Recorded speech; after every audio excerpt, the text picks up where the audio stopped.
Well, let's segue to MRSA. We got 17 minutes to go. Now, I would like everyone from North Dakota or Minnesota to raise your hands. Okay. The first cases of MRSA come from Minnesota and North Dakota. That's why it's called Minnesota is responsible for Staph aureus, MRSA. That's what it is. So we see back here the people that are responsible, and over here, people that are responsible for this epidemic, this terrible epidemic of horrible skin infections that are killing people right and left. About 1% of the population, so at least one of us or one or two of us in here have it in our nose right now. But after it was first reported in Minnesota, there were the famous cases that got on television that were on the news cycle on CNN for 24 hours a day for 2 or 3 days. Was a Midwestern team that where everybody, all the teammates got MRSA, and so they're all on Larry King Live, and it was a big communist plot that was causing the thing. The first 4 papers look at how common all this stuff is. And the conclusion is that it's very common. The other conclusion that's very clear is that community-acquired MRSA is quite a different beast than the hospital-acquired MRSA. It's a much more aggressive, much nastier sort of beast than we're used to seeing. In terms of the epidemiology, as I said, it's everywhere. Now we're getting more vancomycin-resistant enterococcus, and that seems to be mating a little bit with the MRSA. So a couple of cases have sprung up where you have not only methicillin-resistant Staph aureus, but you also have vancomycin-resistant Staph aureus. So we will also, as has been predicted for about 15 years now, we're all going to suddenly die very soon.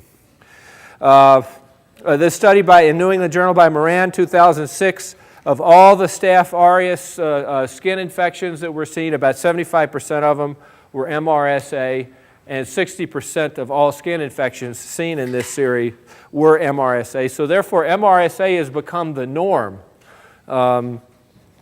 Now, in Canada and Australia, do they have the same no, in terms of if you have MRSA from a nursing home or something, do they put you in an isolation bubble, which of course is not available, so you have to sit in the hallway in the emergency department? Incidentally, the way this thing we do at Stony Brook, this hallway protocol, the way this started, I used to be president of ACEP for New York, and so I did a lot of work with the health department, and I got to know some senior people there. I was working in the emergency department one day, and it was so funny, I had to call a friend of mine at the health department, a very senior person in the health department. I said, Fred, I'm working here today in the emergency department, and we have 8 isolation patients in our hallway because there are no isolation beds upstairs. Where does this rule come from that it's okay for them to sit in our hallway, but they can't move upstairs to another hallway? And that's where I discovered that indeed there was no such rule. But it was thanks to the Minnesotans back here that created the Minnesota is responsible for Staph aureus that we were able to do that. In article number 8, if you look at purulent type cellulitis, where it's a nasty looking cellulitis, about 80% of those are MRSA. That's a theme that comes up over and over again. If I got a nice red angry cellulitis, but it's smooth, pus isn't coming out of it, it's not abscessing, then this is not a community acquired MRSA. But it's the usual bread and butter stuff that's affecting the skin. And that leads to the next question is, should we use Keflex anymore? And there's a few articles that look at this. And the recommendations in this article, which are similar to the recommendations from the CDC. If it looks like a simple cellulitis, Keflex is just as good a drug as anything else.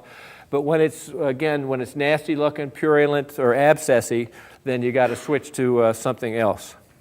In number 11, they actually looked at using Keflex versus things that are better for MRSA at simple cellulitis, and any drug group that was looked at had about a 15% failure rate, meaning not necessarily that another drug was going to work, but the patient now had to come back and get admitted to the hospital for IV antibiotics. treatment of MRSA abscesses. This is article number 12. It was sort of a placebo versus placebo study. They either gave the patient placebo or they gave the patient Keflex, which was presumably wouldn't kill the bug, so it was sort of like getting a different type of placebo. But these were isolated abscesses, were IND'd, 90% cure rate in either arm. So this supported some evidence that you don't need to give antibiotics to such patients. Article 13 has to do with nasal caries. Are any of you cultured to see if you have staph? If you're carrying around staph? And if you are, then what happens? We did it at one of our ED meetings. Oh, you just do it for fun? Yeah, well, we were curious. We just looked at everybody's nose in the ER meeting. Yeah. We were all negative. We have families. How about GC, syphilis, all the other stuff? You do that too for just... No Fifth Amendment in this country, so no, we didn't do it. Yeah, oh, okay. All right. Anyway, this talks about using rifampin with or without another agent to get rid of nasal carriage. And the good news is it works. The bad news is at the end of the study, about 20% of the MRSA was also resistant to rifampin. So it develops quickly. Same thing for fluoroquinolones. The good news for fluoroquinolones is great for staph, but it also is very rapidly develops resistance. So if it's used a lot, it won't be used a lot because it will eventually just select everything out. The newer antibiotics, one of them actually I never heard of until I read this article. I don't know if any of you have had experience with. One is linezolid, which I have had experience, but the other is dalbavancin. Anybody have experience with that or heard of it? Oh, well then let me tell you all about it since I'm an expert at it because I just read about it. So linezolid's the new, expensive, different type of antibiotic from any of the other antibiotics we have. It kills MRSA right now until it develops resistance. It's very expensive. It's a one-a-day drug. It's an oral drug and works just as good as the other IV agents. So that's one number. So number 15 compares oral linezolid to IV vancomycin in a, quote, highly selected, unquote, population. And linezolid won in this drug company-sponsored trial. Dalbavancin, which I'd never heard of, has an 8.5-day half-life. So it's given once a week, and it's also effective for MRSA. And there was an article number 16 compared dalbavancin to linezolid, and the outcome was pretty much the same. What else do we have here? Oh, abscesses. More on abscesses. Do you treat with antibiotics after doing an IND for abscesses? How many of you are in the habit of giving antibiotics afterwards? Okay. And how many of you give it but won't admit it in front of your colleagues? Okay, so we got one over here. And how many pretty much routinely don't give antibiotics when they drain abscesses? So it's actually about the same. In fact, it's the same hands going up that do and don't give antibiotics.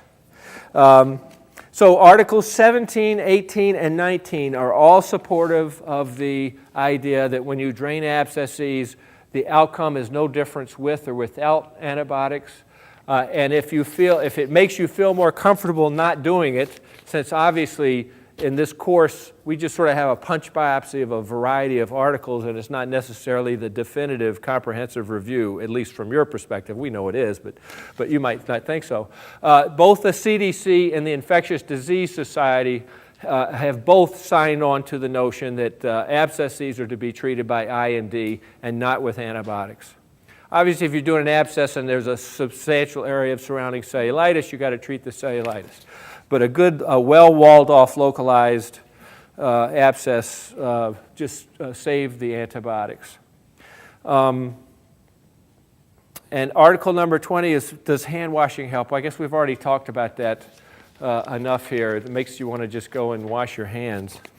Anyway, that's it on MRSA. I got ahead of myself. I didn't have enough time, so I tried to do it quickly, so I did it quickly. Any comments, questions, arguments? Or anything? Yes?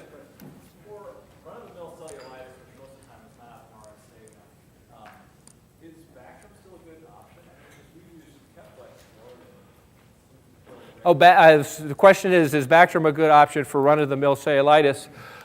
It's good for staph. No, and for strep, it's pretty good for. Yes.